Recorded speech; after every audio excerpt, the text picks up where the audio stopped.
Magandang umaga, ngayon po ay araw ng Martes, October 17, 2023. Update po muli sa lagay ng panahon.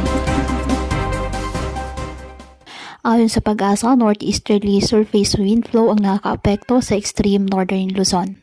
Wala namang bagyo o low pressure area na minomonitor sa loob po ng ating PAR na maaaring makaapekto sa ating bansa. Ngunit ang trough ng isang LPA na nasa labas ng PAR ay patuloy pa rin na nakakaapekto dyan sa may Kalayaan Islands. Apektado naman po ng northeasterly surface wind flow ang Batanes, kaya asahan po dyan na maulap na kalangitan na may mahihinang pag-ulan. Ang nalalabing bahagi ng bansa kasama na ang Metro Manila, bahagyang maulap hanggang sa maulap na kalangitan with isolated rain showers or thunderstorms dahil po sa mga localized thunderstorms.